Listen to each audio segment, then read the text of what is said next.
Primero tienen que saber que la insulina es una hormona, la cual es secretada a nivel de las células beta pancreáticas. A nivel de del páncreas tenemos un páncreas exocrino y un páncreas endocrino. El páncreas endocrino netamente se conforma de los islotes de Langerhans. Los islotes de Langerhans tienen diferentes células. Las principales en este caso para el metabolismo de los carbohidratos son las células beta y las células alfa.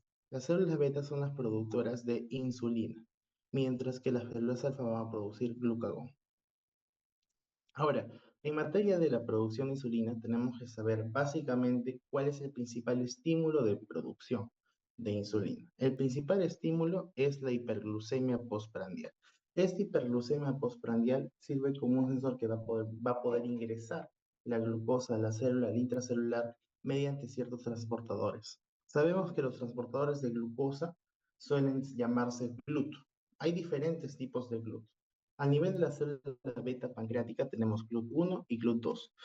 Van a ver algunas imágenes en algunos libros que les especifican netamente GLUT2 y otras que les especifican GLUT1. Recuerda que GLUT1 va a permitir el ingreso no solamente de glucosa, sino que también de galactosa. Y se encuentra a nivel de todos los tejidos, principalmente. En cambio, GLUT2 se encuentra principalmente en los tejidos hepático, tejido intestinal y también en el tejido de célula beta pancreática. Entonces, a través de los transportadores, GLUT va a ingresar la glucosa. Este ingreso de glucosa va a ser metabolizado inicialmente la glucosa por la glucokinasa y pasa a ser glucosa 6-fosfato. La glucosa 6-fosfato va a iniciar todo el proceso de glucólisis, lo que va a terminar en el aumento de ATP. El aumento de ATP. El ATP, como sabemos, es nuestra molécula energética, por así decirlo. Entonces, el ATP se va a unir a un canal de potasio, que es un canal de potasio sensible a ATP, lo que va a conllevar al cierre del canal de potasio.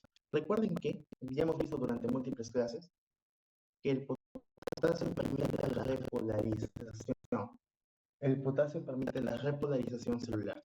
Entonces, si nosotros bloqueamos la conductancia del potasio, vamos a generar que aumente la carga positiva y aumente los cationes a nivel intracelular, lo que puede conllevar a la despolarización.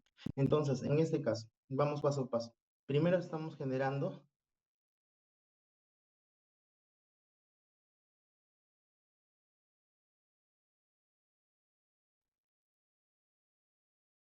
una ¿Se te fue el audio? Ya sé. hiperglucemia postprandial. Es celular. Inicia el Ya, proceso de ya sé. glucólisis y todo carboxílico genera Se el aumento de la cortó. producción de ATP. ¿Aló? ¿Se me escucha? Se te No sé cortó si se me cuando escucha. cuando dijiste primero vamos paso a paso, ahí se cortó. A ver. Ya. Ya. ¿Me especifican un ratito? ¿Ahora se puede escuchar mejor? Sí. Ujú. Ya. Entonces, paso a paso para que no se olviden. Primero tenemos que saber que el aumento de la glucosa postprandial va a generar el principal estímulo para la liberación de insulina. La glucosa ingresa a la célula beta pancreática vía transportadores, puede ser GLUT1 o GLUT2. Esta glucosa va a entrar a la vía de la glucólisis y también va a llevar sus metabolitos hacia el ciclo de los ácidos tricarboxílicos, que ya lo han visto en bioquímica, lo que va a conllevar el aumento de la moneda energética de nuestra célula, que es el ATP. Tenemos canales de potasio sensible de ATP, los cuales se van a bloquear, por así decirlo, con el ATP. En este caso, recuerden que el potasio es un ion que va a permitir la repolarización, o sea, la conductancia del potasio permite la repolarización normalmente. Entonces, si bloqueamos esta conductancia, generamos despolarización transitoria de la membrana. Esto va a conllevar a la apertura de ciertos canales, principalmente el canal de calcio, dependiente de voltaje, que suelen ser los canales tipo T y tipo L. No se confundan, son los dependientes de voltajes, no de ligando. Este incremento de calcio va a permitir la exocitosis de la insulina, la cual se va a encontrar almacenada normalmente en vesículas. ¿Ya? Esa exocitosis de insulina genera el aumento de la insulina plasmática.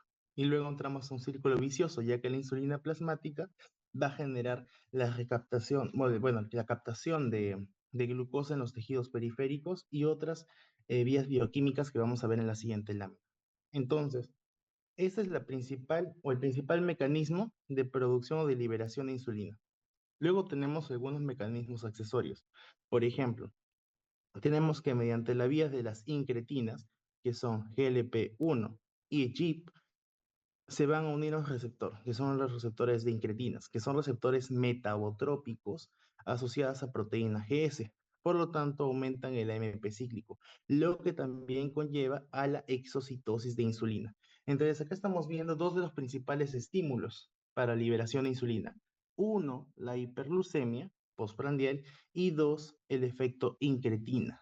Ya hemos visto los dos canales de mayor relevancia para la liberación de insulina, los canales de potasio sensibles de ATP, que se bloquean, bueno, se inhiben o se bloquean por ATP, y los canales de calcio dependiente de voltaje, que se van a aperturar posterior a la despolarización transitoria por el bloqueo de los canales de potasio.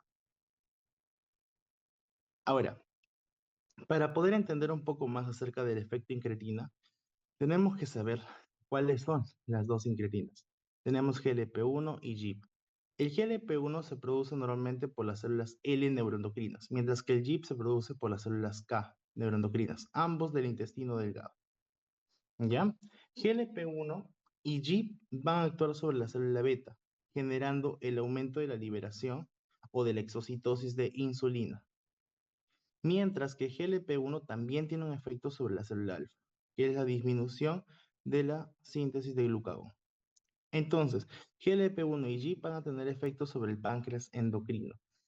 Ahora el punto es cómo se produce o cómo se va a generar el estímulo para liberar esas hormonas, esas incretinas. Básicamente, el principal estímulo es el consumo de carbohidratos. Por ejemplo, aquí tenemos múltiples estudios, bueno, tenemos muchas curvas que nos permiten graficar esto. Cuando nosotros consumimos carbohidratos por vía oral, vamos a ver que hay una mayor liberación de insulina. Eso se puede en este gráfico, por ejemplo. Hay una mayor liberación de insulina que si le administramos una glucosa endovenosa, por ejemplo, dextrosa. Ahora, ¿a qué se debe principalmente esto? Al efecto incretina. Entonces, una vez que nosotros nos alimentamos, vamos a generar como un sensor dentro de las células neuroendocrinas del intestino delgado, principalmente el ilion. Esas células, la L y la K, producen GLP-1 y GIP. Este GLP-1 y GIP, antes de que la glucosa sea absorbida y entre a la circulación sistémica, van a actuar sobre la célula beta pancreática. Entonces, esto genera el aumento de la liberación de insulina, inclusive previo a que la glucosa aumente al nivel plasmático. Y aquí se puede ver el efecto neto, que es un aumento de liberación de insulina desde su inicio. Entonces, el efecto incretina tiene que ver con la alimentación por vía oral, no tiene que ver con la glucosa endovenosa. Aparte de eso, tenemos que recordar que la importancia del efecto incretina es que este efecto se suele ir perdiendo con el tiempo en un paciente diabético tipo 2. Este gráfico es extraído del libro Williams, si quieran revisarlo. Ahora, ¿por qué es importante la insulina? La insulina tiene netamente una función anabólica. Anabolismo se refiere a creación, mientras que catabolismo se refiere a destrucción. Entonces, si hablamos de creación como anabolismo, tenemos que ver creación de múltiples moléculas. Por ejemplo, vamos a generar síntesis proteica. Vamos a generar también la creación de lípidos complejos. También vamos a crear glucógeno. Ahora, glucógeno saben que es la forma de almacenamiento básico de la glucosa. El glucógeno se puede almacenar a nivel hepático y también a nivel muscular. Entonces, tenemos ahí un proceso que se llama la glucógenogénesis. Esa glucógenogénesis es netamente la creación de glucógeno. Ahora, aparte, dentro de sus funciones de la insulina también está la captación de la glucosa a nivel periférico. Entonces, la insulina también genera un aumento de la captación de glucosa periférica. Este aumento de la captación de glucosa periférica permite la utilización de la glucosa como reserva energética. Entonces, los tejidos periféricos como el músculo y el tejido graso van a poder emplear esta glucosa para ganar energía. Ahora, como les mencioné anteriormente, es un círculo vicioso. Por ejemplo, la insulina va a ser estimulada principalmente por la disminución de la glucosa. Entonces, si baja nuestra concentración, si aumenta nuestra concentración de glucosa plasmática, si aumenta la concentración de glucosa plasmática, vamos a generar la exocitosis de insulina y la liberación de la misma de la célula beta pancreática. Ahora, esta secreción de insulina va a conllevar también a la disminución de la glucosa plasmática. ¿Por qué? Porque genera la captación de la glucosa por los tejidos periféricos. Pero además, les mencioné que también permite síntesis proteica y síntesis lipídica. Por lo tanto, hay algunos estímulos externos que pueden generar también estimulación de la secreción de insulina. Por ejemplo, si tenemos múltiples cantidades de aminoácidos en plasma y ácidos grasos libres, también podríamos conllevar a la secreción de la insulina. Entonces, tenemos, como les dije, netamente una función anabólica de creación. Eso es lo que tienen que llevarse la mente. Por eso, ustedes ven que muchos pacientes diabéticos tipo 2 de larga data que ya necesitan insulina y aún no están con tratamiento insulínico, pueden tener pérdida de peso también. La pérdida de peso se debe porque llegan a tener sarcopenia y también disminuyen los tejidos grasos. Entonces, netamente, ustedes ven que la insulina genera anabolismo. Ahora, también tenemos que recordar que la insulina disminuye o inhibe el proceso de gluconeogénesis. ¿Y qué es la gluconeogénesis? La gluconeogénesis, tendrían que poder dividir la palabra para que no se confunda. Tenemos acá, miren, es producción de glucosa, pero de novo. Neo es de novo. ¿A partir de qué? A partir de otras moléculas. Por ejemplo, de aminoácidos o de ácidos grasos libres. Entonces, ¿este proceso en dónde se da? Se da principalmente a nivel hepático, pero también se puede dar a nivel renal. La gluconeogénesis va a aumentar la concentración de glucosa en sangre, porque es producción de glucosa a partir de otras moléculas. Por lo tanto, si aumentamos la producción de glucosa, vamos a generar también el estímulo de secreción insulínica. La gluconeogénesis ocurre bastante en el paciente diabético tipo 2. Y van a ver que tenemos una droga específica que disminuye el proceso de gluconeogénesis. ¿Hasta acá alguna duda acerca del tema fisiológico para pasar ya a las drogas?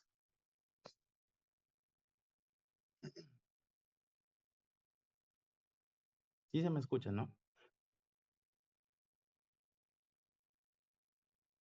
Sí, se te escucha. No hay dudas, no creo que haya dudas, ¿no, doctora? Sino para continuar.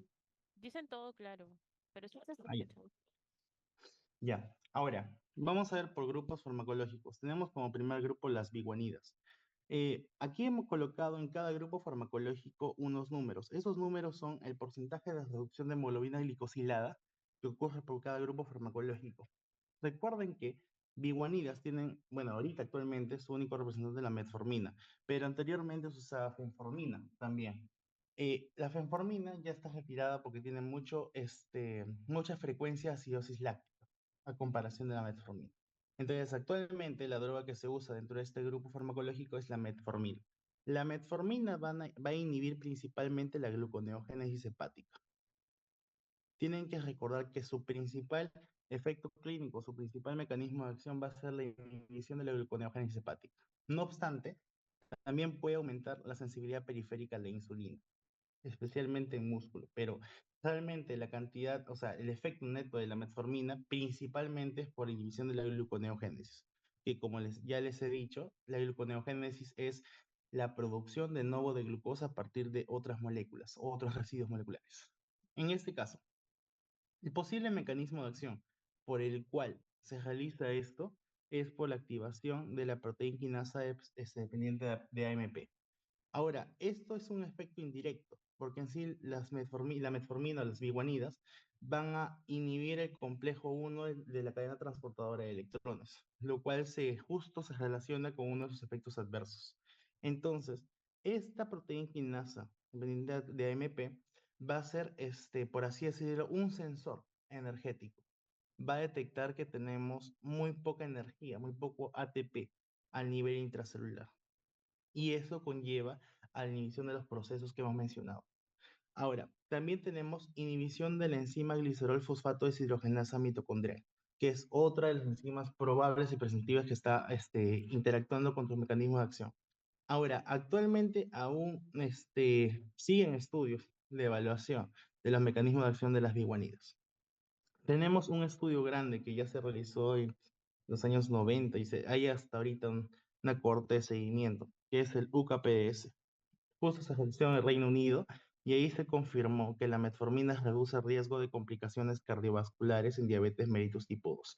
Inicialmente se confirmó la reducción de las complicaciones microvasculares, pero actualmente también se conoce que reduce las complicaciones macrovasculares en el diabetes mellitus tipo 2. Por eso, justo por esto, por este estudio y la comparación con otros grupos farmacológicos, se usa metformina como primera opción por lo general en la mayoría de pacientes diabéticos, pero vamos a analizar que depende del perfil del paciente.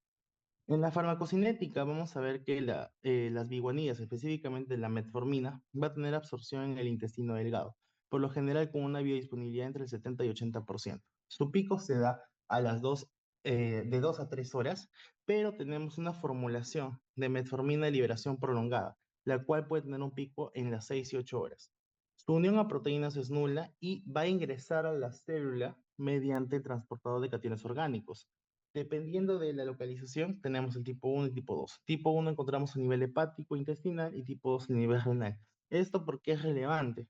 Porque a partir de esto podemos encontrar interacciones farmacológicas. Por ejemplo, para nosotros poder generar la excreción de metformina, necesitamos la secreción activa, pero primero tiene que entrar a la célula tubular. ¿Cómo ingresa? Con el OCT2. Entonces, si tenemos algún fármaco, alguna droga que compite para entrar por el OCT2, podríamos generar un aumento de la concentración de metformina y un aumento de riesgo de acidosis láctica. Un ejemplo claro de estos es la cimetidina. Cimetidina puede generar este efecto de reacción, interacción farmacológica, netamente por el OCT2 a nivel renal. El tiempo de vida media de la metformina oscila entre las 4 y 5 horas. El metabolismo, bueno, no hay metabolismo y ya he mencionado que la excreción es por vía renal, por secreción activa principalmente. Ahora, esto quiero que quede bien claro. En el tiempo de inicio de efecto, recuerden que las biguanidas tienen un proceso largo porque netamente van a inhibir procesos bioquímicos, que no es de inmediato el efecto, por así decirlo. O sea, no es que hoy día toma metformina el paciente y hoy día comienza con el efecto clínico de disminución de su hemoglobina glicosílica. Bueno, no. El inicio de efecto clínico lo vas a ver por lo general en unos días y se considera usualmente prudente a partir de las 2 semanas. ¿Ya? Ahora, por eso se justifica que el control del paciente diabético, inicialmente, dependiendo de sus niveles de glucosa sérica, podría ser mensual, pero en sí, las recomendaciones dicen que si el paciente es controlado, puede ser cada 3 meses. La regulación de dosis, y todo ello. Ahora, tenemos casos especiales que pueden variar la farmacocinética. Por ejemplo, en el adulto mayor, saben ustedes que porque va a haber un clearance disminuido, o sea, una filtración glomerular disminuido y una excreción de la droga disminuida por inmunosenescencia, entonces podemos tener una mayor concentración de metformina por disminución de su excreción. Ahora, en la obesidad pediátrica se ha encontrado que tenemos una disminución de la concentración de metformina, lo que puede significar que requiera mayor cantidad de dosificación. Ahora, en base a las dosis terapéuticas, sabemos que la metformina, para tener un efecto clínico, tenemos que tener unas dosis entre 500 a 2 gramos por día. No obstante, tenemos una dosis máxima de 2.550 miligramos por día. Según los estudios, realmente no han identificado que posterior a los 2 gramos tenga mayor efecto clínico. Entonces, recuerden que si bien el efecto clínico aumenta con la dosificación hasta este tope, también lo van a hacer las reacciones adversas. Entonces, tanto las reacciones adversas como el efecto clínico van a aumentar, van a aumentar dependiendo de la dosis. Esto te lleva a tener algunas recomendaciones.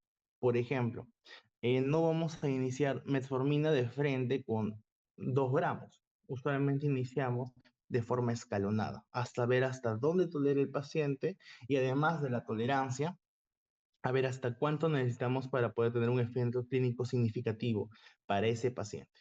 De entre sus reacciones adversas medicamentosas, ya hemos visto que las principales son las gastrointestinales. Tenemos náuseas, tenemos dolor abdominal, también puede haber diarrea.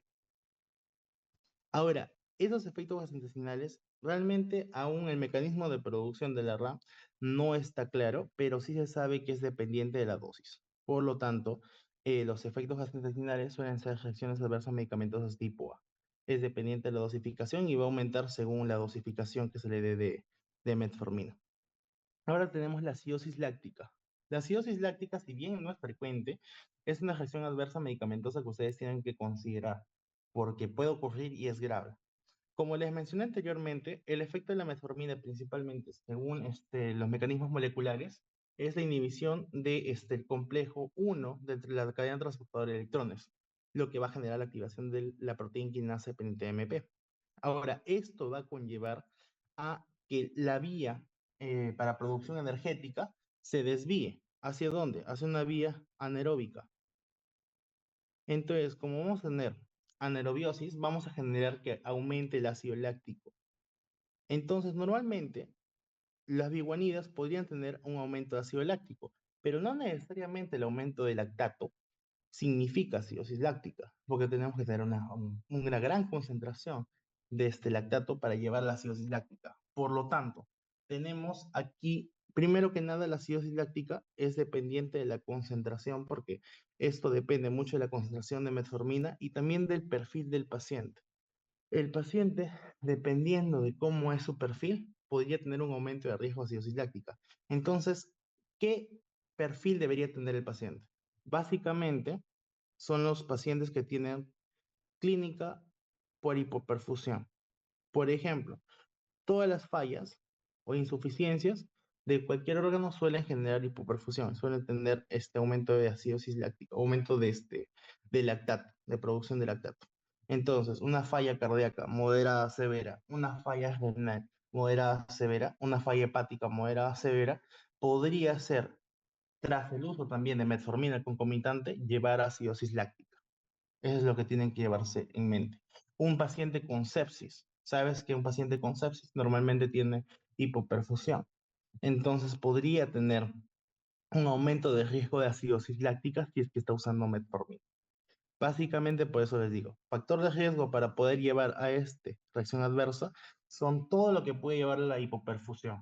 Por ejemplo, la falla cardíaca, por ejemplo, la falla renal o la falla hepática, usualmente de moderada a severa. Luego tenemos también otra reacción adversa medicamentosa que si bien no es frecuente, puede ocurrir y tienen que estar chequeando en el paciente. Es la deficiencia de vitamina B12. Esta deficiencia de vitamina B12 va a ser tiempo dependiente, o sea, sería un RAT tipo D. Ahora, ¿por qué es tiempo dependiente? Básicamente es por la exposición constante a metformina genera una disminución de la absorción de vitamina B12 al nivel de los enterocitos. Principalmente se sospecha que este mecanismo se produce porque no se puede absorber el factor intrínseco. Por lo tanto, como no se puede hacer ingreso de factor intrínseco, va a generar una disminución de la absorción de vitamina B12. Asimismo, recuerden que nosotros normalmente tenemos depósitos de vitamina B12. Entonces, como tenemos nuestro depósito de vitamina B12 que hasta que se deplete puede demorar años, 3 a 5 años, un poquito más tal vez. Entonces, la clínica secundaria de deficiencia de vitamina B12 puede ocurrir de cada 3, 5 años, un poquito más tal vez, si es que no consume el paciente adecuada cantidad de vitamina B12. De hecho, inclusive en algunos países del extranjero se le puede dar vitamina B12 de forma profiláctica dependiendo del perfil de cada paciente. Entonces, ¿dónde encuentras vitamina B12?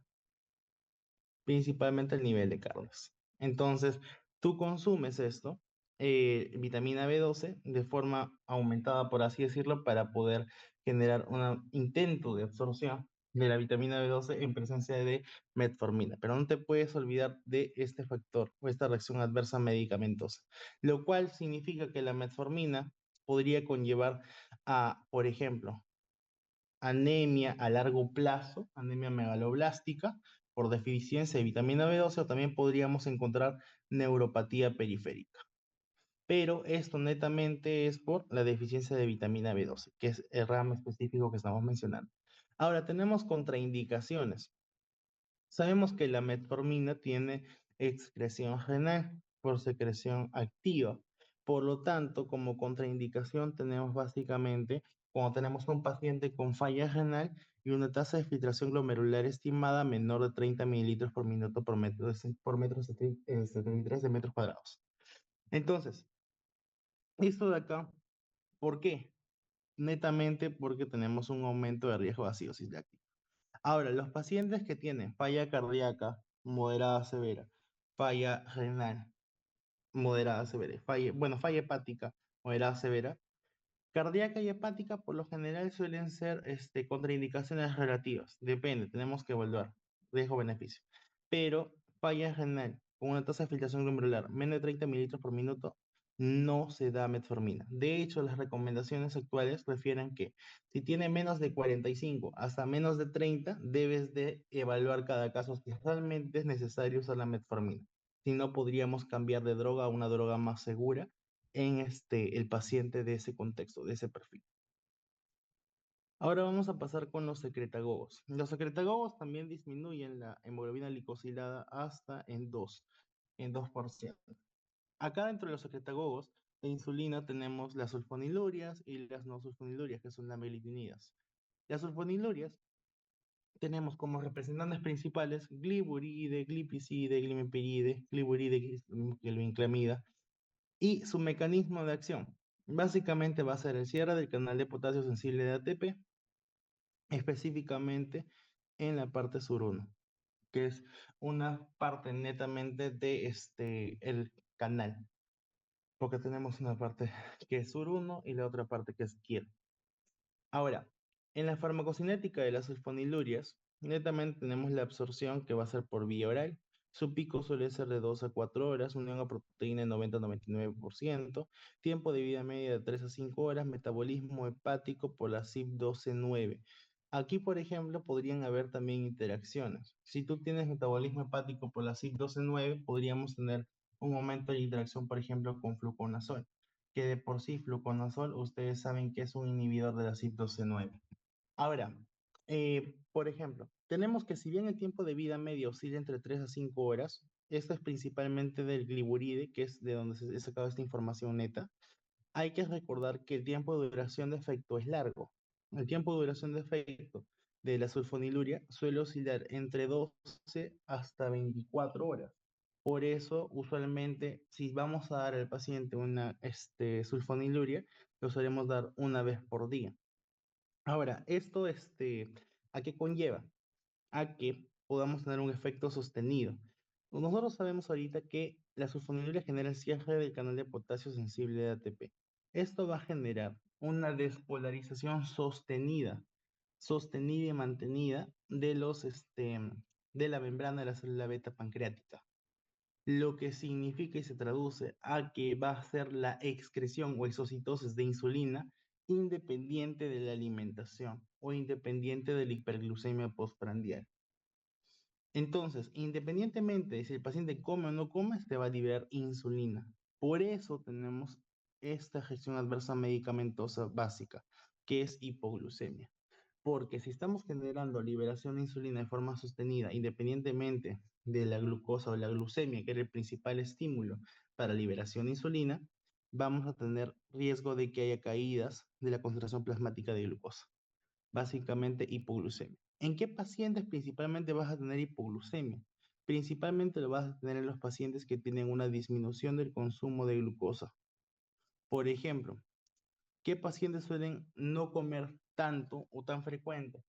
Los adultos mayores.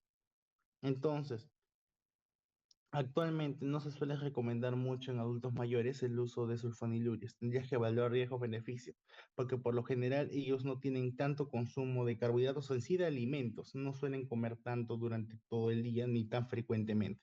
Entonces, como esta secreción de insulina es netamente independiente de la alimentación e independiente de la hiperglucemia postprandial, puede generar altos riesgos de hipoglicemia. Y eso, por ejemplo, la hipoglucemia le puede llevar inclusive al trastorno sensorio, que podría llevar a coma, por ejemplo. Ahora, recuerdan que les he mencionado que la insulina es una hormona anabólica, entonces permite la formación proteica y la formación de tejido graso. Esto, por el efecto neto en la liberación de insulina, también puede llevar al aumento de peso, por netamente el efecto anabólico. Entonces, las sulfonilurias podrían generar aumento de peso. Estas dos reacciones adversas medicamentosas son dependientes de la concentración netamente de sulfoniluria. Ahora, tienen que recordar que son en sí las más relevantes dentro de las sulfonilureas. Siempre tienen que estar chequeando ustedes hipoglucemia y también aumento de peso del paciente, porque a veces el aumento de peso no es aconsejable, más si el paciente diabético es obeso. Entonces tienes que evaluar riesgo-beneficio. Ahora, recuerden que, como les estaba mencionando, tenemos una duración de efecto que oscila entre las 12 y 24 horas. Las que pueden llegar hasta 24 horas de forma general, por así decirlo, en su versión o en sus presentaciones normales, suele ser glimepiride. Por lo general, suele llegar a un tiempo de duración de efecto de 24 horas. Ahora también tenemos glipizida en su versión de liberación prolongada. Puede llegar a 24 horas, pero la glipizida por lo general como máximo llega a las 18. Las otras también podrían llegar a 24 horas y también depende del perfil del paciente. En gliburide, por ejemplo, tenemos que la excreción netamente va a ser 50% por vía renal y 50% por vía hepática. Pero las otras sulfodilurias suelen tener una excreción principalmente o primariamente renal. Dentro de las contraindicaciones que tiene este grupo farmacológico tenemos la hipersensibilidad a las sulfonamidas, también la cetoacidosis diabética y la falla hepática y la falla renal. Específicamente cetoacidosis diabética en los pacientes con diabetes mellitus tipo 1. Ahora, tenemos secretagogos que son de tipo no sulfonilurias. Aquí está el grupo de las meglitinidas. Los representantes principales son la heparinida y la natelinida. Su mecanismo de acción también va a ser el cierre canal de potasio sensible ATP, pero en un lugar que no es el SUR1 específicamente.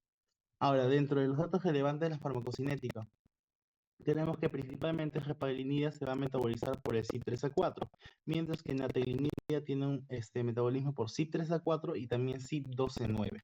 Entonces, aquí también podemos ver interacciones farmacológicas. Ya esto ya lo han visto, qué fármacos son inductores e inhibidores desde la clase 1. Entonces revisen bien cuáles son inductores e inhibidores para poder identificar con qué drogas podría tener interacción farmacológica. Ahora, dentro de las dos opciones de melitinidas, natelinida es el que tiene menos incidencia de hipoglucemia. Básicamente, eso se debe a su tiempo de duración de efecto. Aparte que natelinida se recomienda usualmente consumirlo antes de comer netamente, antes de comer. Y como tiene un tiempo de duración de efecto muy corto, que suele oscilar hasta 4 horas, entonces es rápidamente metabolizado, lo que conlleva a que no tenga tanto riesgo de hipoglucemia en ayunas.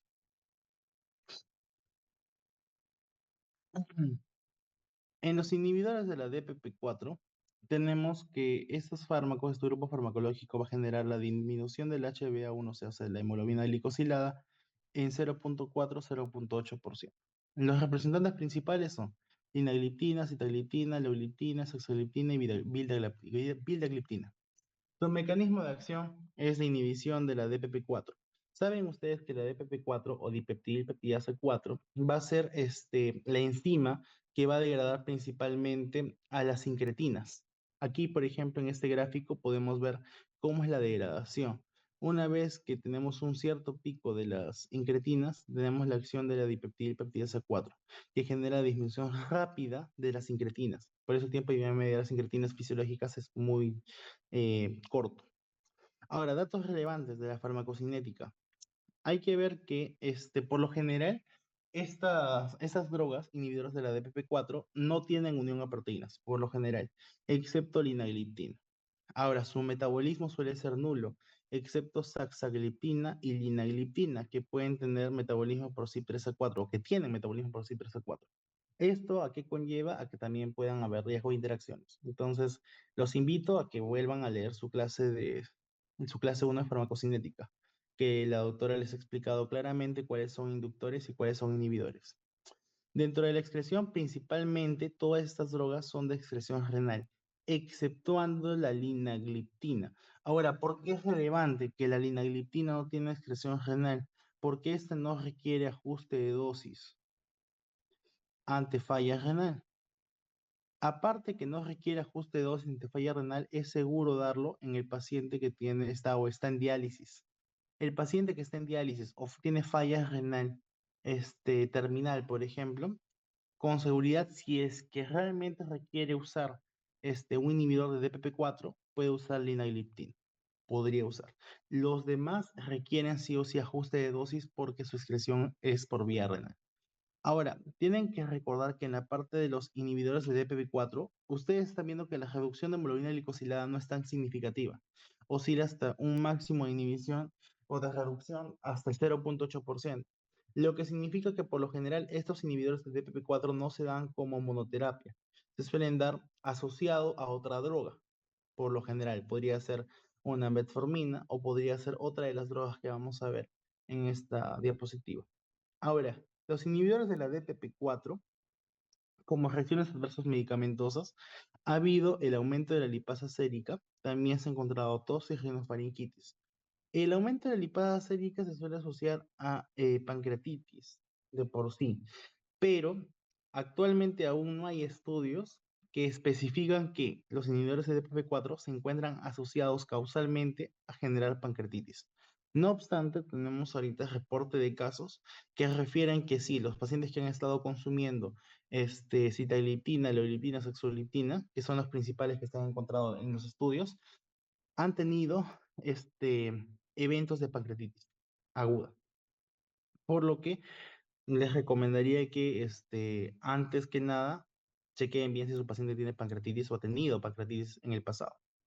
Ahora, también hay reportes de hepatotoxicidad en vildagliptina y alogliptina. Ha habido aumento de transaminasos. No obstante, como les digo, también está en estudios realmente si es que hay hepatotoxicidad. Ahora, el otro grupo farmacológico que es relevante es las tiosolidinedionas. Los representantes principales son pioglitazona, rosglitazona. Ahora, dentro de los dos, ¿cuál se suele usar más? Pioglitazona. El mecanismo de acción neto es la activación del PPAR-gamma. Los datos relevantes de la farmacocinética. Por lo general, el metabolismo de esas drogas suele ser por el CYP2C8 y CYP3A4, por lo que también puede haber interacciones farmacológicas. La excreción suele ser renal y hepática, específicamente de pioglitazona. Ahora, tiazolidinedionas, ¿cuál es la relevancia principal de este grupo farmacológico? Anteriormente habían indicaciones de que no se debía usar en el paciente que tenía falla cardíaca.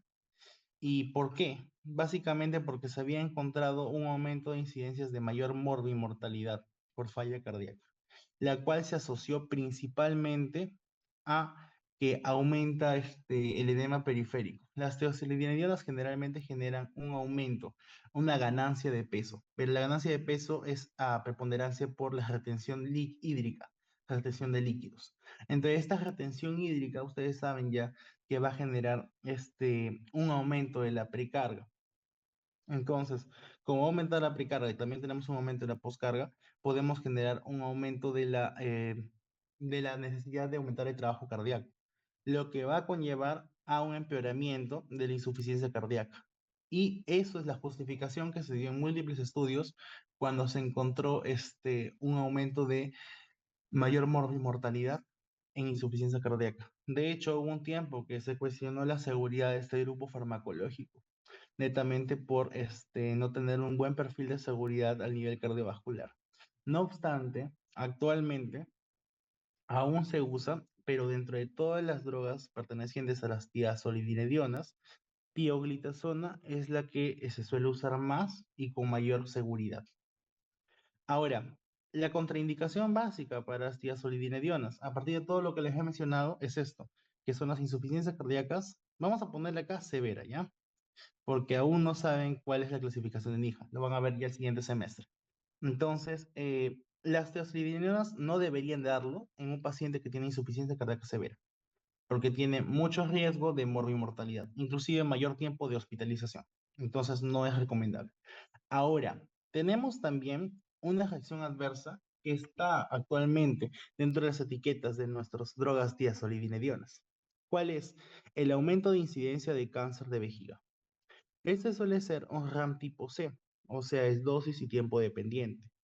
¿Por qué? Porque se ha demostrado en un estudio, en una revisión justamente, de que dosis acumulada de tiazolidinedionas, específicamente pioglitazona y rosylitazona, dosis acumulada superior a los 28.000 miligramos, están generando un aumento de riesgo en 24 meses de tener cáncer de vejiga. Y el riesgo aumenta inclusive superior al 40% con la población que no usa estas drogas.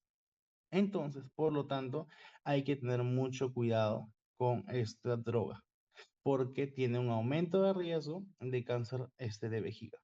Específicamente, ya saben, dosis y tiempo dependido. Ya.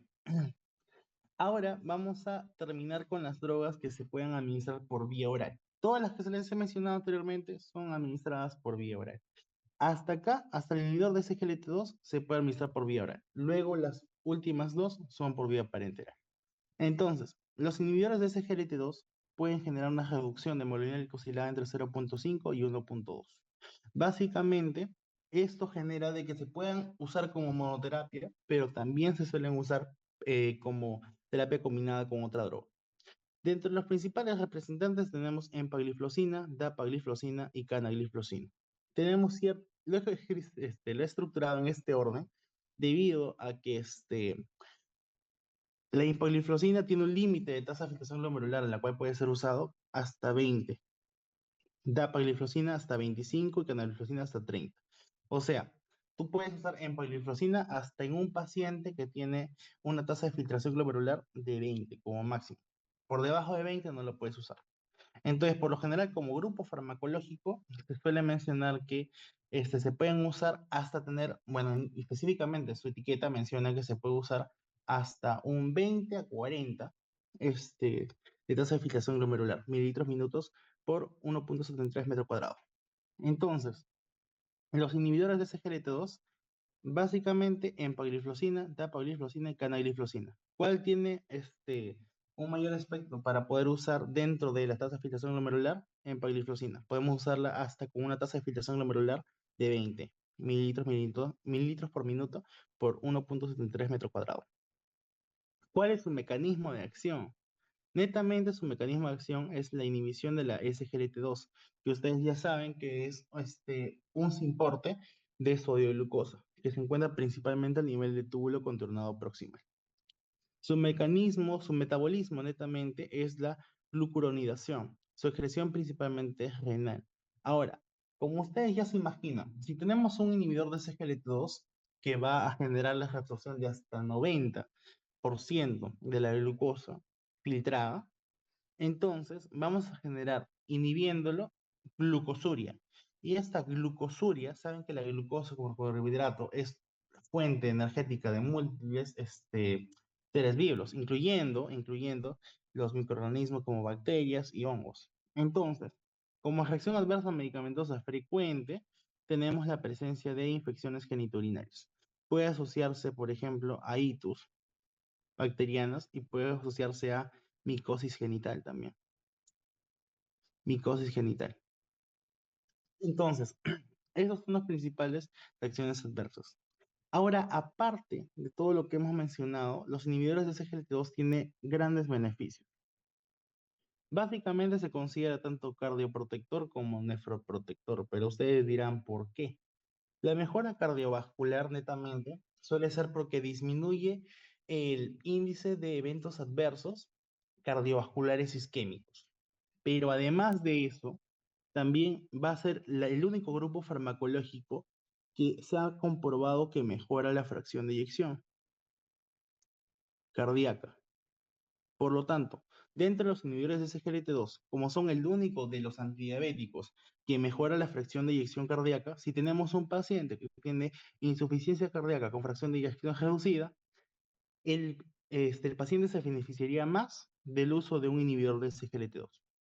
Básicamente porque aparte de mejorar los resultados cardiovasculares ante patología cardiovascular isquémica, también mejora la fracción de eyección, o sea, mejoraría la patología de fondo.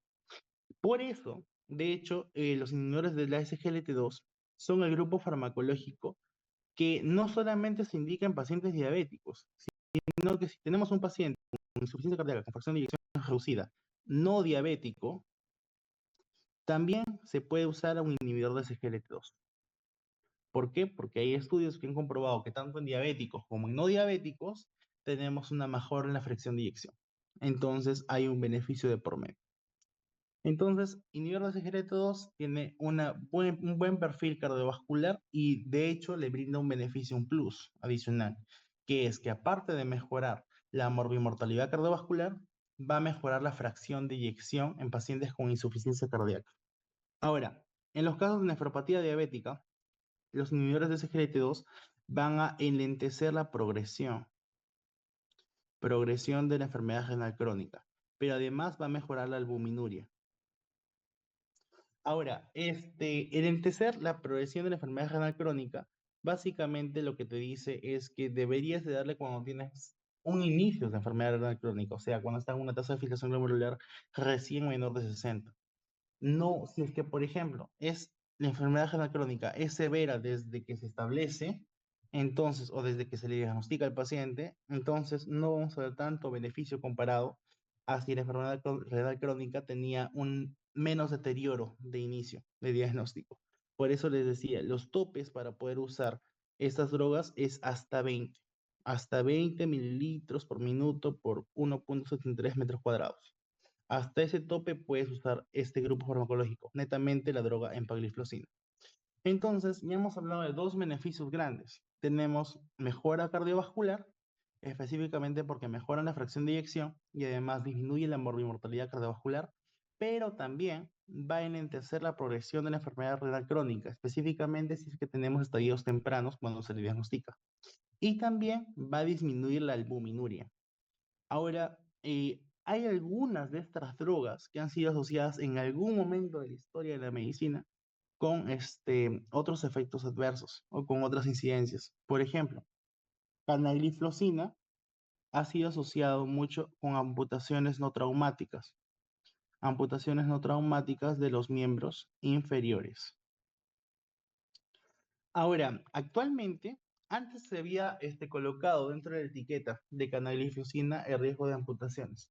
No obstante, el año pasado salió un estudio que asociaba de que realmente no hay significancia estadística entre el uso de canagliflozina y la amputación no traumática de miembros inferiores.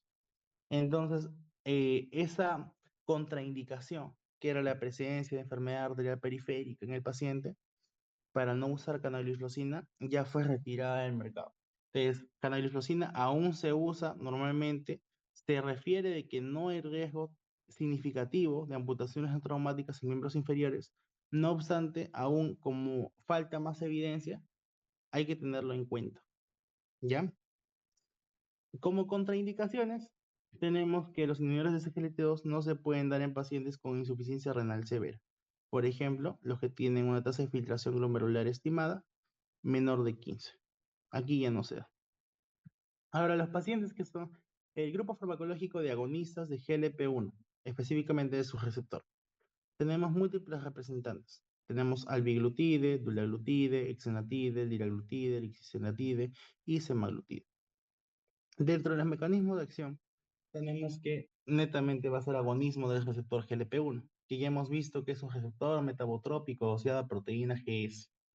Dentro de los datos relevantes de la farmacocinética, tenemos que por lo general su excreción va a ser proteólisis, exceptuando exenatide y lixisenatide, que suele ser una excreción renal de sus metabolitos inactivos. Ahora, ¿esto qué conlleva? A que tengamos cuidado. Exenatide y lixisenatide tienen que, no se pueden administrar si el paciente tiene falla renal severa. Si el paciente tiene una tasa de filtración glomerular estimada menor de 30, no se suele usar estas dos drogas, exenatide ni lixisenatide.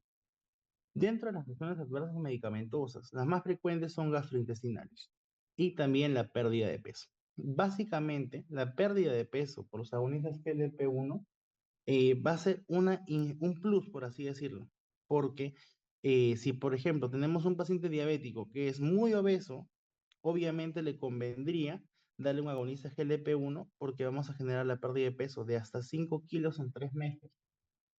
Por lo tanto, actualmente en los pacientes obesos con o sin diabetes mellitus se suele usar agonistas de receptor GLP-1.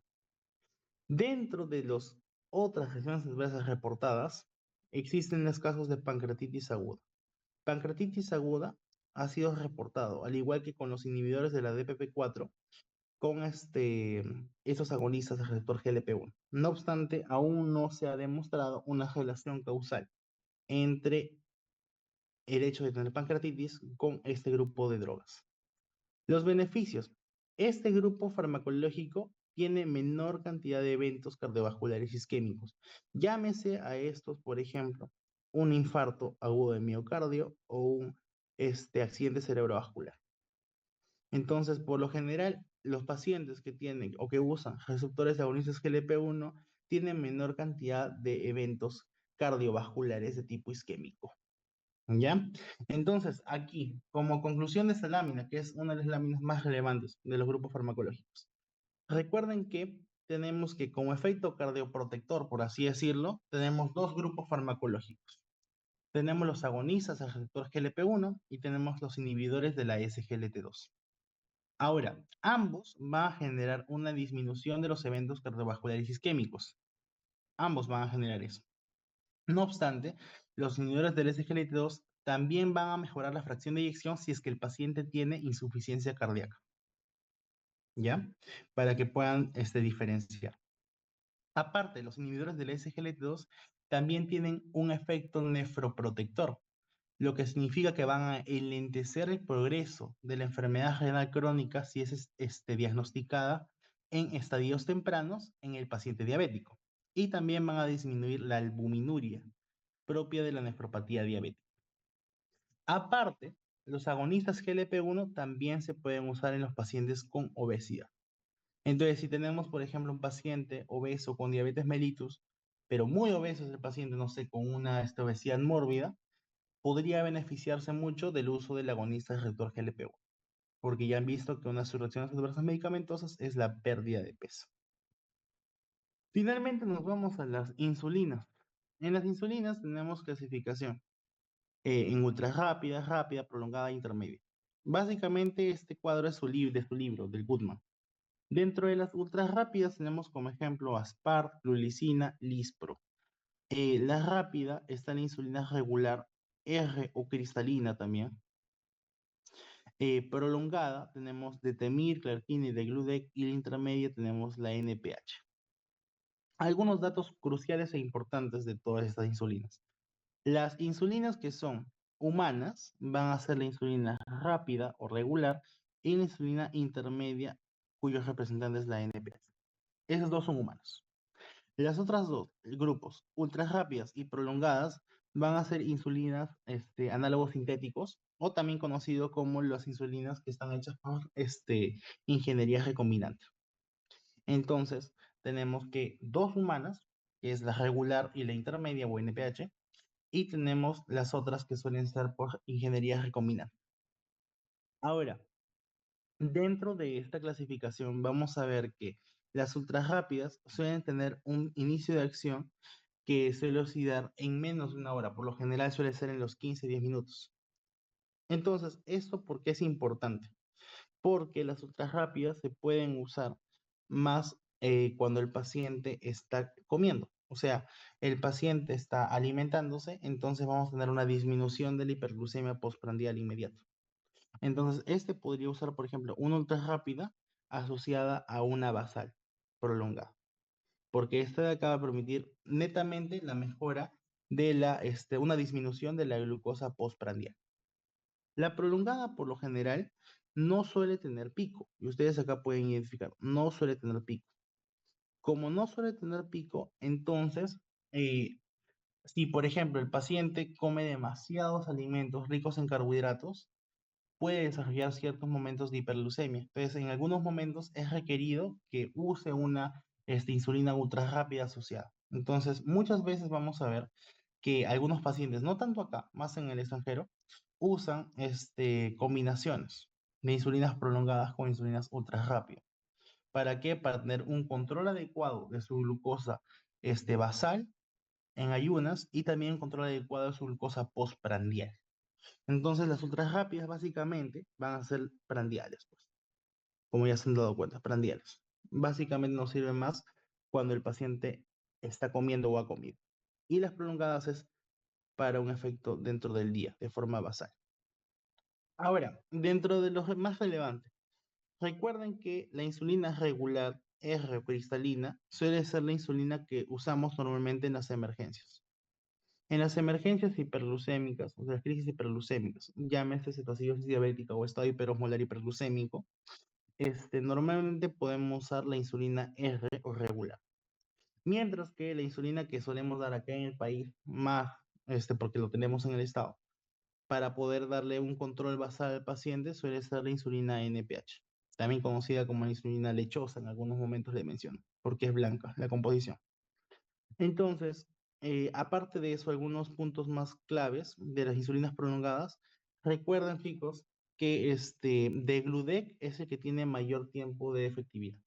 Puede durar hasta 42 horas. Las otras pueden llegar hasta 24 horas, dependiendo mucho de su composición. Y luego tenemos las combinaciones de insulina, que son variables dependiendo de la empresa. Dentro de las insulinas, recuerden que sus reacciones adversas medicamentosas, la principal suele ser hipoglucemia. Ya saben por qué. Porque si le das insulina al paciente y el paciente no come, entonces va a ser hipoglucemia. Tu glucosa va a bajar.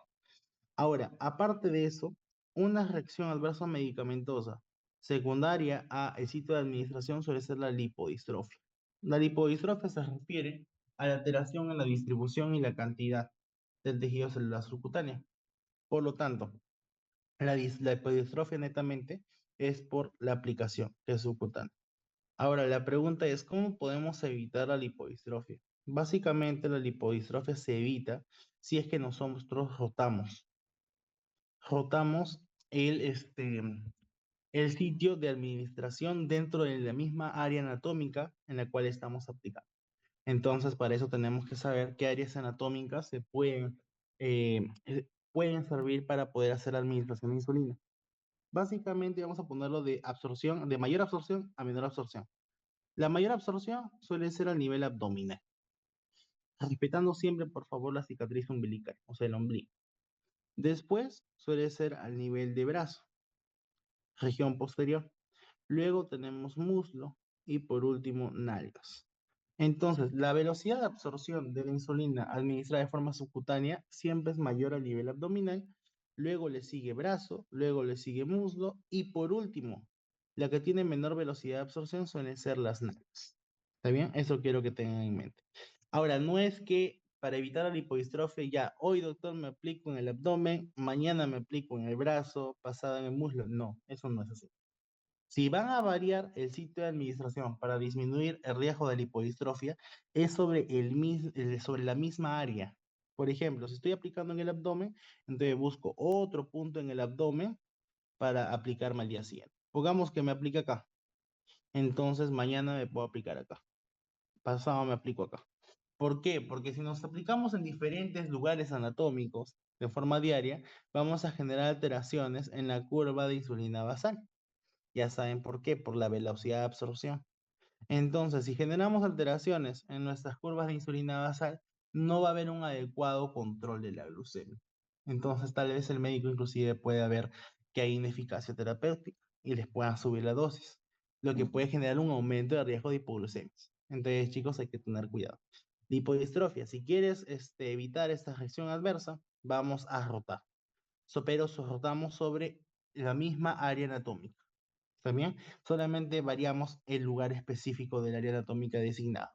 Y la designación del área anatómica, si es abdominal, brazo, muslo, nalgas, es una decisión conjunta. Aunque por lo general, el médico suele ser la recomendación principal y el paciente suele aceptar la designación, pero recuerden siempre que ahorita la relación médico-paciente es deliberativa. Entonces tienen que hacer que el paciente participe en esta decisión, incluyendo inclusive esta decisión de elección del sitio anatómico. Ahora también tenemos como reacción adversa medicamentosa la presbicia insulínica. La presbicia insulínica se refiere a que el paciente no va a poder ver bien de cerca, pero va a ver adecuadamente de lejos. Entonces, ¿esto por qué va a ocurrir? Básicamente, esto ocurre de forma inicial por la regulación de la glucosa, porque por lo general recuerden que el cristalino como órgano va a ser muy sensible a la cantidad de glucosa plasmática. Entonces, esta variación tan brusca de la glucosa tras la administración de insulina puede generar esa alteración transitoria. Eso quiero que sepan, transitoria. Porque a veces muchos pacientes dejan la insulina mencionando la insulina me dejó ciego, pero no es así. Esto en caso de ser transitorio, transitorio. ¿Está bien? Ahora, vamos a ver algunos datos fisiológicos para la administración de insulina que tienen que saber, y seguro ya lo saben, ya lo he visto seguro con la doctora Vargas en fisiología. Entonces, recuerdo, tenemos dos efectos básicos, dos fenómenos. Tenemos el fenómeno de Somogyi y el fenómeno del alba. ¿A qué se refiere cada uno? El fenómeno de Somogyi se refiere a hiperglucemia matutina asociada a una hipoglucemia nocturna, mientras que el fenómeno del alba es una hiperglucemia matutina. Ahora la pregunta es, ¿y esto, doctor, en qué se relaciona con las insulinas? Vamos primero con el fenómeno del alba. Básicamente el fenómeno del alba se refiere a las hormonas que tienen un ciclo circadiano. Por ejemplo, ¿qué hormonas tienen ciclo circadiano? La hormona de crecimiento y el cortisol. Y ustedes saben que normalmente la hormona de crecimiento y el cortisol van a aumentar la cantidad de glucosa, porque son contrarreguladoras. Entonces, el cortisol y la hormona de crecimiento, por el ciclo circadiano per se, van a conllevar al aumento de glucosa durante las mañanas. Y si tú estás usando insulina durante, bueno, normalmente, por ejemplo, el paciente está usando insulina y hace hiperglucemia matutina, y ustedes se dan cuenta que aún tiene presencia el fenómeno del alba, entonces, ¿cuál es la conclusión? Es que le estás dando muy poca dosis. Entonces, básicamente, cuando nosotros administramos insulina, tenemos que asegurarnos de que ésta venza el fenómeno del alba. Tiene que vencer este fenómeno del alba, que es el aumento de la glucosa secundaria a las hormonas que tienen ciclo circadiano. Si vencemos este fenómeno del alba, entonces vamos a tener un adecuado control glucémico. Entonces, por ejemplo, si tenemos un paciente que le encuentran hiperglucemia matutina y su glucemia en la noche está normal, ustedes van a justificar que esta hiperglucemia es por baja dosis. Por lo tanto, su recomendación, ¿cuál sería? Aumentar las unidades internacionales de insulina. Le suben un poco más. Ahora, el fenómeno de Somogyi es similar, pero no tanto, por así decirlo. Se produce una hiperglucemia matutina también, igual que el fenómeno del alba, pero se produce además una hipoglucemia nocturna. Entonces, ¿por qué ocurre esto? Primero que nada, la hipoglucemia nocturna se va a producir porque hay un exceso de dosis. O sea, hay mucha dosis en este paciente. Ese exceso de dosis ha generado que tu glucosa caiga. Y esta caída de glucosa ha activado las hormonas contrarreguladoras. Por ejemplo, glucagón, catecolaminas, cortisol, etc. Entonces, este aumento de las hormonas contrarreguladoras han llevado a la hiperglucemia matutina. Ahora, ¿por qué es importante conocer eso? Es importante porque la mayoría piensa de que hiperglucemia matutina es sinónimo de baja dosis y por lo tanto le suben y le suben y le suben y le suben la dosis. De hecho, hay casos que se reportan de que al paciente, por ejemplo, le siguieron subiendo dosis y siguió presentando hiperglucemia matutina, pero ya se dan cuenta que básicamente en el efecto o el fenómeno de Somogyi tenemos que le diste mucha dosis al paciente, o sea, tenemos un exceso de dosis. Este exceso de dosis de la droga, de la insulina, ha conllevado a una disminución de glucosa nocturna, o sea, una hipoglucemia nocturna. Esta hipoglucemia ha conllevado a la activación de las hormonas contrarreguladoras en la noche, lo que conllevó a la hiperglucemia matutina. Por lo tanto, si el paciente tiene el fenómeno de Somogyi, ¿cuál es la recomendación que ustedes deberían de hacer? Es disminuir la dosis de insulina. Ya, básicamente esto de acá es para decirles que no toda hiperglucemia es insuficiencia de dosificación. Hiperglucemia matutina puede ser o dosis insuficiente o dosis excesiva. Si es dosis excesiva, es porque es un fenómeno o el efecto de Somogyi, que significa que el paciente tiene hipoglucemia en las noches. Por lo tanto, le tendría que bajar la dosis. Y si le bajo la dosis, de acá probablemente al siguiente control, su glucosa en la mañana va a estar normal. En cambio, si no tiene hipoglicemia nocturna, o sea, no hay activación de las hormonas contrarreguladoras, pero sí hay hormonas del ciclo circadiano que aún están elevando la glucosa en la mañana, ahí sí se justifica que es poca dosis. Y eso se resume en el fenómeno del alba. Nosotros normalmente con insulinas tenemos que vencer al fenómeno del alba para poder decir que nuestro tratamiento y control de glucosa es el adecuado. Bueno, chicos, eso sería todo. ¿Dudas, preguntas? Chicos, ¿tienen preguntas para el doctor?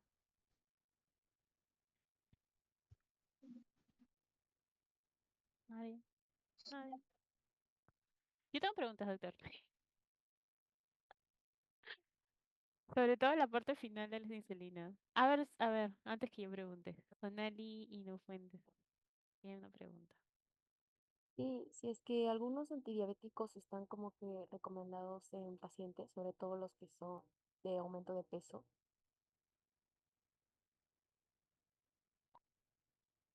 Ah, ya. en A gestantes. ver, como les mencionaba, tenemos algunas drogas que tienen... discúlpame, Sonali. Creo que no te escuché bien. A ver. Y Doctora, creo... A ver. si es que hay algunos antidiabéticos que no están o están recomendados en gestantes, sobre todo los antidiabéticos que son aumento de peso. Hay un concepto. Ah, ya. Bueno, evaluamos primero el perfil del paciente. Por ejemplo, ya hemos mencionado que los secretagogos por lo general se asocian a un aumento de peso. Ahora, este aumento de peso asociado a los secretagogos podría significar de que si tú, por ejemplo, seas el médico tratante de acá a unos años, evalúes, el paciente te viene con obesidad mórbida. ¿Te convendría dar el secretagogo? Probablemente no, porque vas a generar empeoramiento de su obesidad. Ahora, ese empeoramiento de la obesidad va a conllevar a un círculo vicioso, porque recuerden que la obesidad es una patología inflamatoria, o sea, no solamente es un factor de riesgo, sino que también es una patología inflamatoria, lo que va a empeorar mucho más el problema metabólico que está teniendo el paciente, que en este caso sería diabetes mellitus. A ver, entonces, por lo tanto, si tenemos, por ejemplo, un paciente obeso, si evaluamos la condición ideal, porque idealmente tienes que analizar, ¿tú qué le podrías dar? Tendría que ser una droga dentro del grupo de antidiabéticos que sea anorexigénica. Un ejemplo claro son los agonistas del receptor GLP-1. Podría ser una opción. De hecho, actualmente en las guías internacionales te refieren que si tu paciente diabético te viene con obesidad, entonces como recomendación inicial podrías dar un agonista del receptor GLP-1. Pero también recuerda que son caros.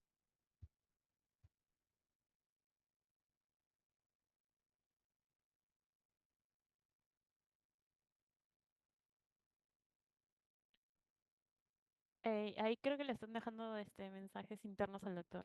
Ya, así que vamos a ver. Aunque aquí Sandra levantó la mano también. ¿Quieres preguntar? A ver, si no comenzamos primero con Sandra, que va a hablar, y Sí, sí, sí. después vemos los chats. Sí, tengo una pregunta rapidito, doctor. Quería consultarle si es que las insulinas ultra rápidas van a tener una administración antes o después de las comidas. Ya. Por lo general, las insulinas ultra rápidas se suelen dar antes de la alimentación. ¿Por qué? Porque tenemos, hasta que inicia ese efecto, ¿cuándo tenemos? 15, 10 minutos, por lo general, 10 a 15 minutos. Entonces, podemos darle antes de que esté alimentándose el paciente. Pero gracias.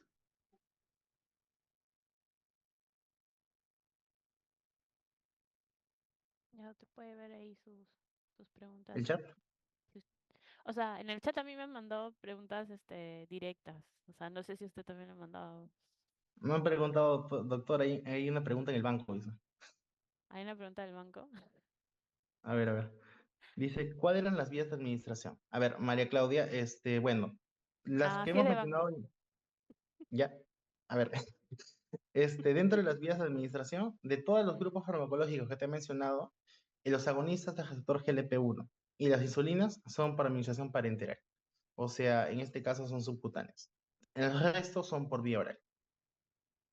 ¿Ya? A ver. Luego sigue. Ya, pero creo que la pregunta era en relación a las vías de administración de insulina, porque ¿qué pasa? El Goodman dice que se puede administrar por vía subcutánea, endovenosa e intramuscular. Y algunas Ya. preguntas lo ponían como que intramuscular era falso. Pero el Goodman dice que sí se puede dar intramuscular, solo que no todas las puedes dar intramuscular. ¿Ah? Algunas sí, otras no. Esa es la diferencia. Entonces, al final, ¿qué es lo que tienen que saber? Que cuando el paciente está en su casa usa su cutáneo y cuando está hospitalizado recién usa endovenoso. El paciente en su casa no usa endovenoso.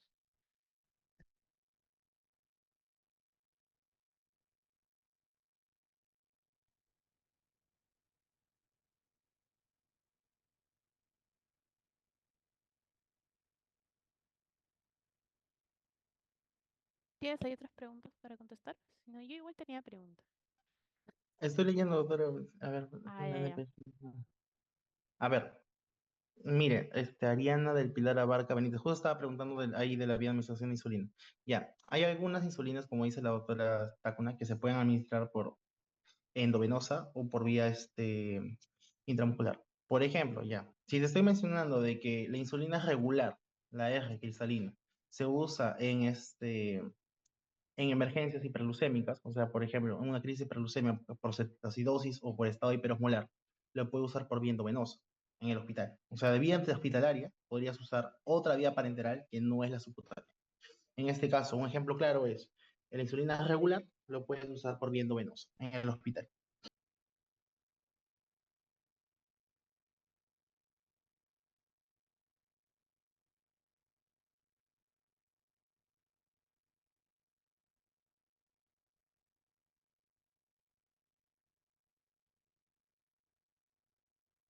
Ya, hay otra pregunta que está mencionando sobre la metformina se puede usar para síndrome ovario poliquístico. Sí, correcto. La metformina se puede usar para síndrome ovario poliquístico. Es otra indicación terapéutica. Ahí hay otra persona que levantó la mano. Lesandra. Sí, doctor, buenos días. Yo quería preguntar acerca de la vía intramuscular en la que estaba justo comentando, que su tiempo en lo que vendría a ser de efectividad, ¿en cuánto tiempo se da?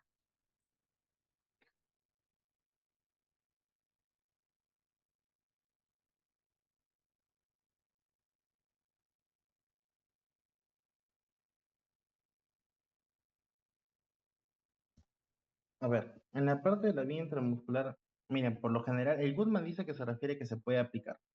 No obstante, recuerda que en la vía intramuscular, si es que vas a aplicar insulina, la absorción va a ser mucho más rápida y puede producir rápidamente hipoglucemias. O sea, se podría administrar de forma segura a nivel intrahospitalario.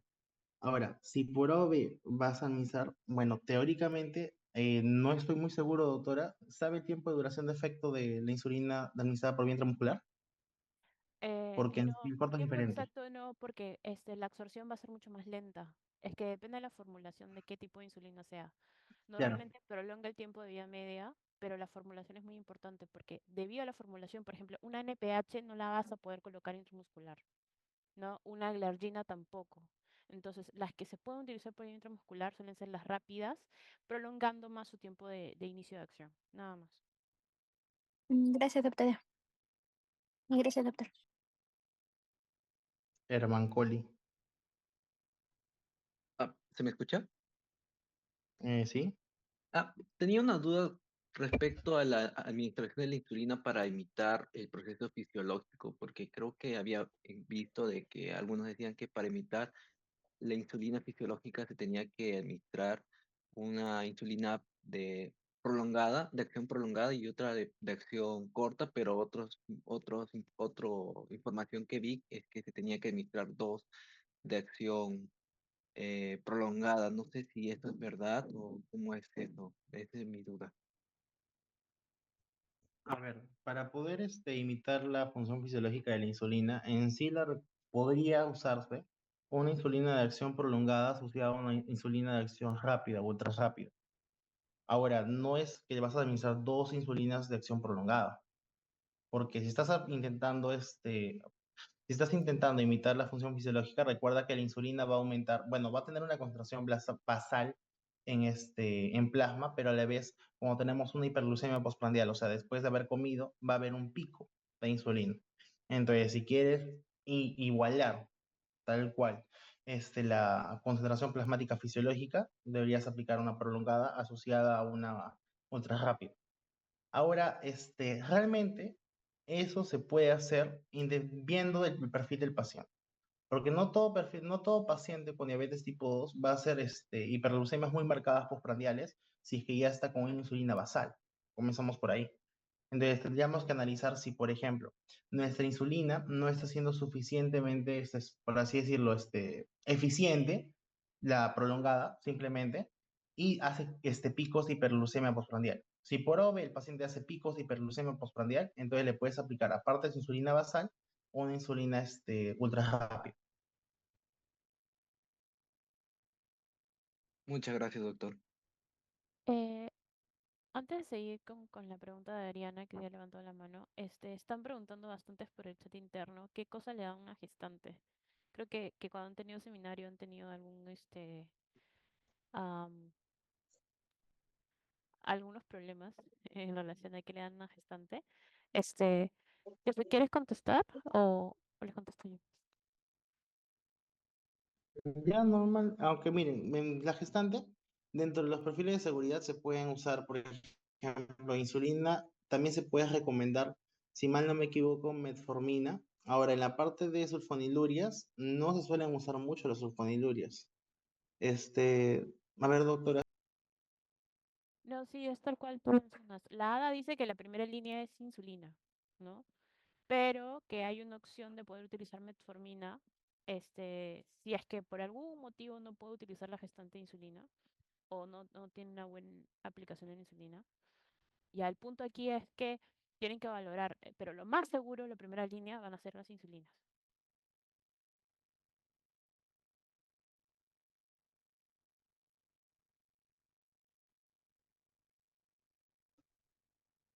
Ya, ahora Ariana que levantó la mano. Sí, doctora, era una consulta sobre el banco, que es sobre el 2022, así que no estoy muy segura si es que la información se habrá actualizado o algo, pero decía que es una condición indispensable ingerirla lejos de las comidas y como respuesta tenía la glibenclamida, de lo que no estoy muy segura porque tenía entendido de que la mayoría era administración prandial y no sé si podría ayudarme con eso. No te escuché bien la primera parte de la pregunta. ¿Cuál era el problema ahí? Que Ah, sí. te dicen que glibenclamida tienes que consumirla separada de las comidas. No, menciona, es una condición indispensable ingerirla lejos de las comidas y menciona varios fármacos, pero la respuesta que sale ahí es la glibenclamida. Ya. Y quería saber el fundamento detrás de eso porque tenía entendido de que, o sea, la mayoría eran prandiales. O sea, en la teoría no sé si es que se me ha pasado, pero no recuerdo que que el doctor haya mencionado que alguna debía ingerirse en especial lejos de las comidas.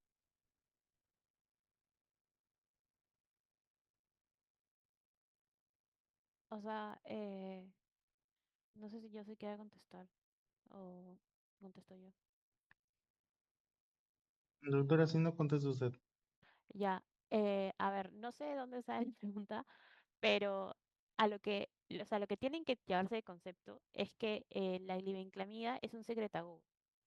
O sea, todas las sulfonilurias son secretagogos. Entonces tú tienes que asegurar la ingesta de alimentos, porque si no, lo que va a pasar es como les explicó el doctor, va a haber una liberación de insulina que no es fisiológica, es producida por el fármaco. Entonces vas a tener mucha insulina, ¿ya? Y y los niveles de glicemia van a bajar, pero tu ingesta no ha subido. Entonces tu glicemia va a bajar y el riesgo de hipolicemia es mucho mayor. Entonces, cuando tú le das secretagogos de insulina a un paciente, tienes que asegurar la ingesta calórica. Ahora bien, de repente ahí va relacionado en el sentido de la administración con comida. O sea, es como la glibenclamida se da por vía oral, es recomendable que se tome con el estómago vacío, ¿no? ¿Para qué? Para que tenga una mejor absorción. Pero eso no quiere decir que al poco tiempo no tengas que consumir alimentos, porque ni bien inicie la acción de la glutamina o que hayas tenido una ingesta que no haya pasado muchas horas de ayuno, porque la glibenclamida va a bajar los niveles de glicemia. ¿Ya? Entonces, yo creo que la pregunta va por ahí. Pero que quiere claro que con todo secretagogo, sobre todo con las sulfonilurias, tiene que haber ingesta de alimentos por temas de mantener la glicemia. Y si no, el riesgo de policemia va a ser mucho mayor. Ya, muchas gracias, doctora. Ya. ¿Tienen alguna otra pregunta? Acá preguntan las tiazolidineonas, ¿también sirven para el síndrome de ovario poliquístico? No.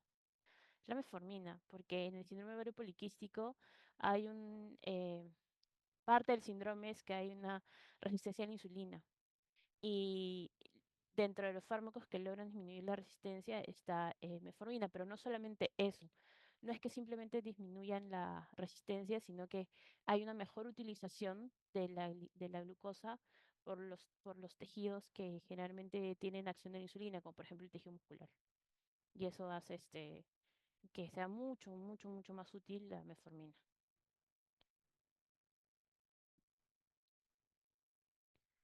Doctora, ¿todas las insulinas se pueden usar en gestantes?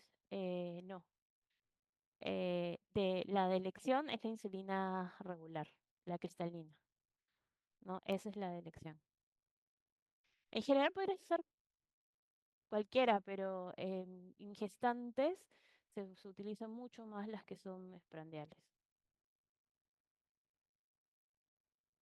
¿Por qué? Porque también tienes el riesgo de irte hacia el otro extremo, ¿no? La hipoglicemia y recuerda que en la gestación la insulina tiene el efecto anabólico y necesitas que haya un buen crecimiento del, del producto de la gestación.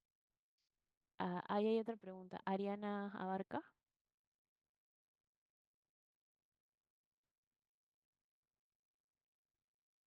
No, doctora, creo que se me quedó la mano levantada o Ah, ya, bueno, lo voy a bajar. Gracias. ya. Bien, chicos. ¿Alguien más tiene preguntas? No, damos por terminado el repaso. El fenómeno de Sumuchi y del alba solo se producen con las insulinas basales o solo las prolongadas. Ah, sí, esa era parte de mi pregunta, Joseph. Ya. Este, Avanza. era, cuando dices que hay que disminuir, en uno tienes que aumentar la insulina y en el Ujú, otro tienes que disminuir, ¿no es cierto? ujú. Ya, pero ¿cuál de todas? ¿La basal o la prandial? La basal. La basal, o sea, todo es Ujú, regulación de la basal, ya.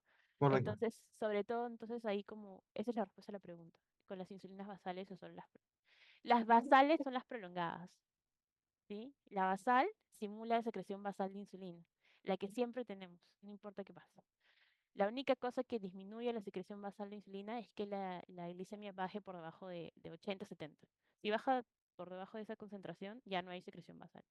Pero normalmente no llegamos a eso porque estaríamos bien hipoglicémicos, ¿no? Menos de 70, perdón. En la clasificación de insulinas vendrá ultra rápidas o rápidas o solo rápidas. Ya, aquí María Claudia está preguntando sobre la clasificación de las insulinas sobre ultra rápidas o rápidas. Lo que pasa es que en el Goodman en inglés no hay una subclasificación de ultra rápida y rápida. Simplemente dice short action, intermedio y prolongado, ¿no? No hay una mayor clasificación. Esa clasificación ya viene en las traducciones en español y la utilización. Pero no hay mucha diferenciación entre las ultra rápidas y rápidas, porque se usan igual como insulinas prandiales. O sea, la utilidad desde el punto de vista es que son insulina prandial.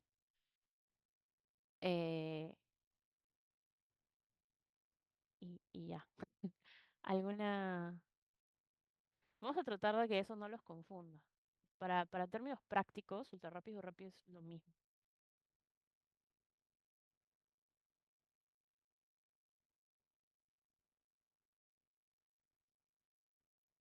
Sí, parece que no hay más preguntas. Doctor, muchas gracias por su repaso. Los chicos, espero que les sirva y que estudien, porque diabetes es un tema que van a ver toda su vida, sean la especialidad que tengan. Y como médicos generales sobre todo, les va a llegar el paciente diabético para que lo diagnostique. Y van a tener que darle el inicio de la terapia hasta que lo deriven de repente en endocrino, si tiene complicaciones en los exámenes y todo eso. Pero normalmente diabetes es lo que más van a ver.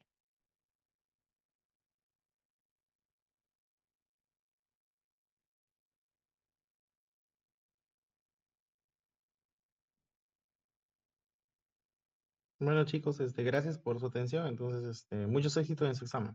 Mañana tienen un repaso, creo, con la doctora Ana Lucía. Sí, mañana hacemos repaso de osteotóxicos, eh, osteotóxicos, y de repente les resumo algo de antibióticos, pero sobre todo se había quedado citóxicos y TB, ¿no? Sí, citóxicos y TB. Ya, pero si es citóxicos y TB no va a alcanzar para antibióticos.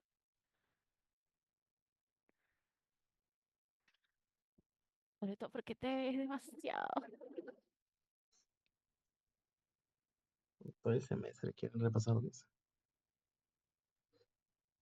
Oxitóxicos y antiparasitarios, dices. Pero si antiparasitarios lo han tenido hace 2 días, ¿qué van a repasar? Hace 2 días nomás han tenido su clase de antiparasitarios. Aquí dicen solo antibióticos. Ya, le voy a decir al delegado que haga un. Le voy a decir al delegado que haga ¿cómo se llama esto? Un, una encuesta, sí. Que elijan el otro tema, ocitóxicos y el otro tema. Está antibióticos, anti-TB o antiparasitario. Ya, ahí que gane, que gane el que escoja, ya, pero que sea el sorteazo temprano, porque si no, ¿en qué momento lo termino de armar? ¿Ya? Ya chicos, entonces mañana nos vemos, los que quieran seguir repasando, para el último repaso del ciclo, que va a ser mañana, ¿ya? Cuídense chicos, ya nos Chao, vemos el chicos, domingo cuídense. en el primer Doctores, parcial. ¿no podría haber un tercer repaso? Una, una tercera fecha o solo las 12 fechas ya establecidas? Pero chicos, Sí, por ¿en, favor. en qué tiempo creen que uno descansa si ustedes quieren repaso todos los días? Tenemos que pasar notas. ¿Ah? Pues, gracias de todos modos. Y ya.